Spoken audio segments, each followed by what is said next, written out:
Bismillahirrahmanirrahim. Assalamualaikum warahmatullahi wabarakatuh.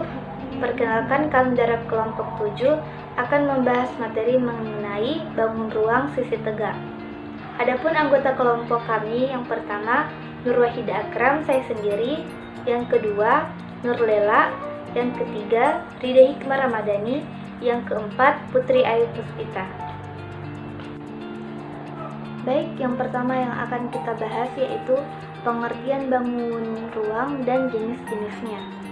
Nah, sebelum masuk ke pokok pembahasan, kita terlebih dahulu harus tahu mengenai apa itu bangun ruang.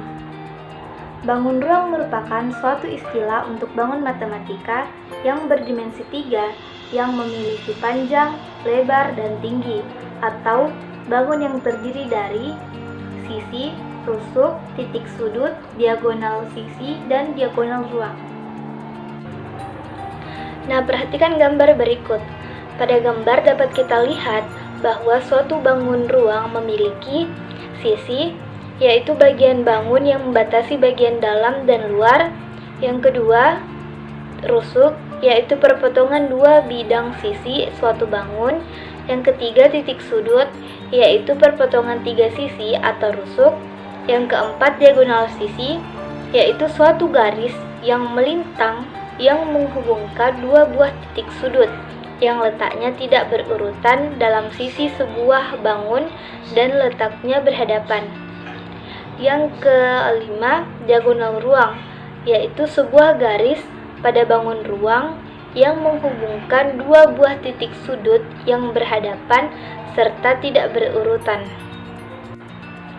Bangun ruang sendiri terbagi menjadi dua, yaitu bangun ruang sisi tegak dan bangun ruang sisi lengkung.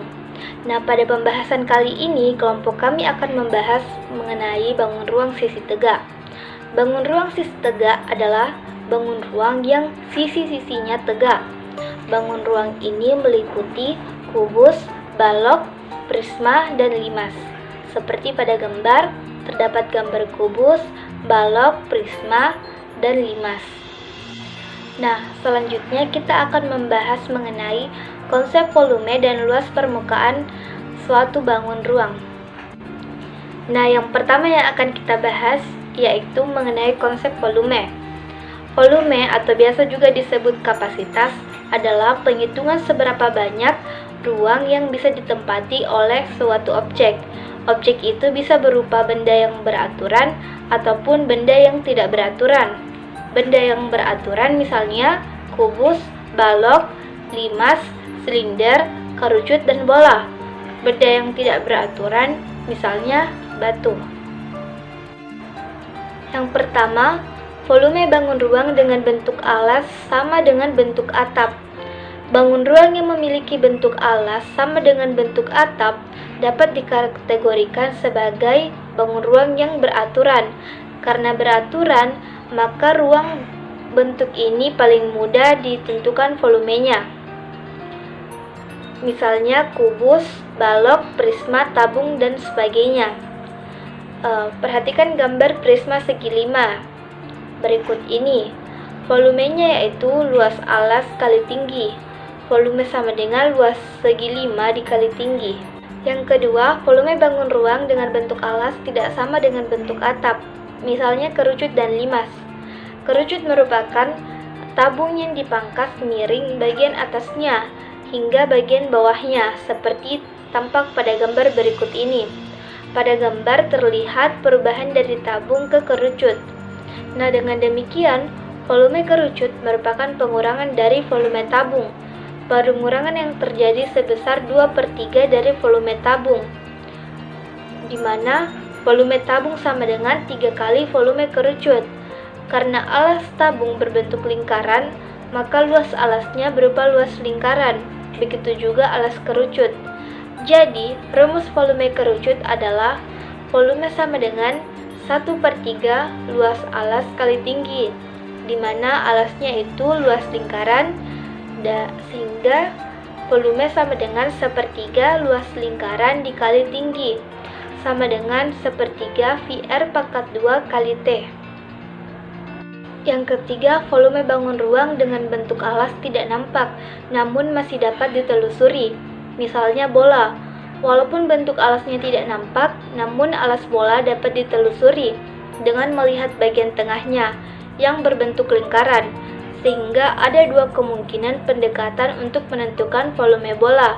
Yang pertama dengan mengumpamakannya sebagai volume kubus yang dikurangi, yang kedua sebagai volume tabung yang dikurangi. Nah, perhatikan gambar berikut. Dapat dilihat bahwa volume bola merupakan pengurangan dari volume kubus atau volume bola merupakan pengurangan dari volume tabung. Besarnya pengurangan tersebut yaitu untuk kubus, volume kubus dikurang volume bola, di mana volume kubus 8R pangkat 3 dan volume bola 4/3 VR pangkat 3. Nah, untuk tabung, volume tabung dikurang volume bola, di mana volume tabung 2 VR pangkat 3 dan volume bola 4/3 VR pangkat 3. Yang keempat, volume bangun ruang dengan bentuk alas sulit dikenali, misalnya batu. Untuk mencari volumenya, kita dapat memperhatikan bagian terbesar dari batu tersebut. Maka dicoba untuk mengenali kecenderungan bentuknya agar dapat diumpamakan sebagai alasnya. Kemudian kita mencari bagian lain yang tegak lurus terhadap alas tersebut. Nah, bagian tersebut ditetapkan sebagai tingginya. Dari itu kita dapat perkirakan kemungkinan rumus volumenya. Selanjutnya yaitu konsep luas permukaan.